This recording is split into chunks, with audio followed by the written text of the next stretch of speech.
तो यहाँ पर हम डिस्कस करेंगे यूटीआई के सिम्टोमेटिक ट्रीटमेंट के बारे में। तो देखिए, यूरिनरी ट्रैक्ट इन्फेक्शन मतलब कि पेशाब की नली में इन्फेक्शन होना।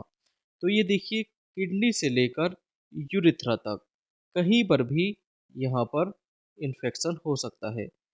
तो यूरेटर में या किडनी के इस पोर्शन में या यूरिनरी ब्लेडर में या यूरिथ्रा में, तो कहीं पर भी यहाँ पर बैक्टीरियल इन्फेक्शन हो सकता है। तो देखिए, यूटीआई के सिम्टम्स मतलब कि इसके लक्षण क्या क्या हो सकते हैं। तो यहाँ पर पेशाब करते समय जलन या दर्द होना, बार बार पेशाब आना मतलब कि फ्रीक्वेंट यूरिनेशन और पेशाब में बदबू आना, पेशाब का रंग गाढ़ा या मटमैला होना और पेट के नीचे मतलब कि लोअर एब्डोमिनल पेन होना। तो लोअर रीजन में पेन होना, ये इसके साथ साथ कभी कभी पेशेंट को बुखार आता है, वीकनेस होती है मतलब कि थकान हो जाती है मतलब टायर्डनेस, या इसके साथ साथ पेशेंट को उल्टी आती है। और ओल्ड पर्सन्स, जो ओल्ड इसके पेशेंट्स होते हैं, उसमें सिर्फ कमजोरी या कन्फ्यूजन ही देखने को मिलता है। तो ये थे यूटीआई के कुछ सिम्टम्स। अब बात करेंगे इसके ट्रीटमेंट मतलब कि इसके इलाज के बारे में।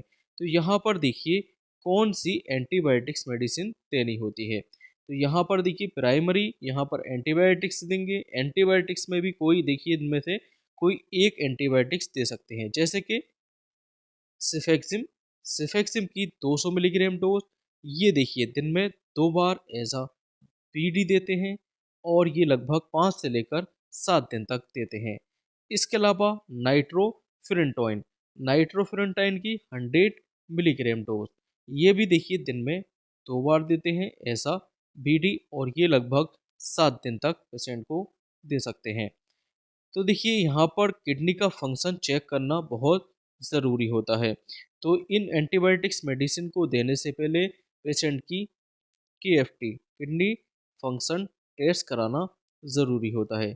नाइट्रोफ्यूरेंटोइन के अलावा यहाँ पर ऑफ्लोक्सासिन, ऑफ्लोक्सासिन की 200 मिलीग्राम डोज, ये भी देखिए दिन में 2 बार ऐसा बीडी प्रिस्क्राइब करते हैं और ये 5 दिन तक पेशेंट को प्रिस्क्राइब करनी होती है। तो देखिए, सिफेक्सिम, नाइट्रोफ्यूरेंटाइन और ऑफ्लोक्सासिन, इन तीनों में से कोई एक मेडिसिन पेशेंट को प्रिस्क्राइब कर सकते हैं। मतलब कि अगर पेशेंट ऑफ्लोक्सासिन से रेजिस्टेंट है तो ऑफ्लोक्सासिन यहाँ पर यूज़ नहीं करेंगे, यहाँ पर नाइट्रोफ्यूरेंटाइन यूज़ करेंगे। अगर कोई पेशेंट नाइट्रोफ्यूरेंटाइन से रेजिस्टेंट है, तब यहाँ पर सेफेक्सिम यूज़ कर सकते हैं। या फिर यहाँ पर देखिए, नाइट्रोफ्यूरेंटाइन या सेफेक्सिम से कोई रेजिस्टेंस है, तो यहाँ पर थर्ड ऑप्शन हमारे पास है ऑफ्लोक्सासिन। तो इसी टाइप से हम देख लेंगे कि पेशेंट कौन सी एंटीबायोटिक से रेजिस्टेंट है या नहीं है। तो पेशेंट की सुविधा के अनुसार यहाँ पर कोई एक मेडिसिन यूज़ कर सकते हैं। इसके अलावा सिम्टोमेटिक मेडिसिन, यहाँ पर देखिए नीरी सिरप या एल्कासोल सिरप, जो कि यूरिनरी एल्कलाइजर की तरह काम करती हैं। तो ये यूरिन को एल्कलाइन मतलब के क्षारीय बनाने का काम करती हैं। तो यूरिन को क्षारीय बनाने में ये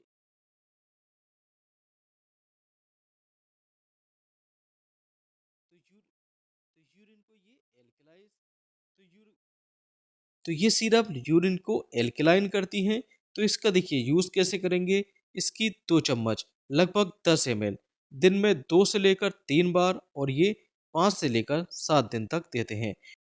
देखिए, नीरी सिरप या एल्कासोल सिरप, इसकी 10 ml डोज, 1 गिलास गुनगुने पानी में इसको शेक कर लेते हैं मतलब कि इसको घोल लेते हैं। घोलने के बाद ये देखिए दिन में इसका 2 बार या 3 बार तक इसका यूज़ कर सकते हैं।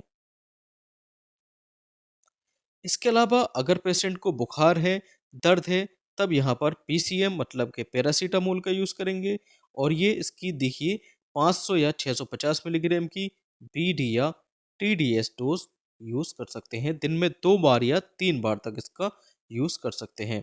इसके अलावा पेंटोप्राजोल, पेंटाप्राजोल की 40 मिलीग्राम डोज, ये सुबह देखिए खाली पेट पेशेंट को दी जाती है।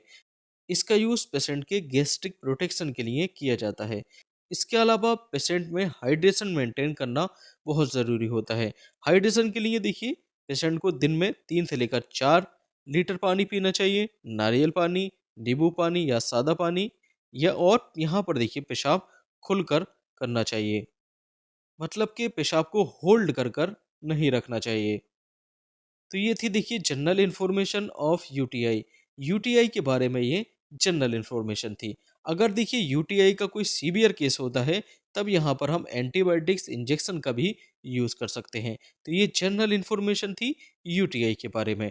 अगर इसी तरीके की आपको अगर नॉलेज चाहिए डिजीज से रिलेटेड, मेडिसिन से रिलेटेड, इंजेक्शन, कैप्सूल या टेबलेट से रिलेटेड, या कब किस केस में कौन सा टेस्ट कराते हैं, ईसीजी पढ़ना सीखना है, या अल्ट्रासाउंड, एमआरआई या सीटी स्कैन के बारे में जानकारी चाहिए, तो आप मेरी पूरी बुक भी खरीद सकते हैं।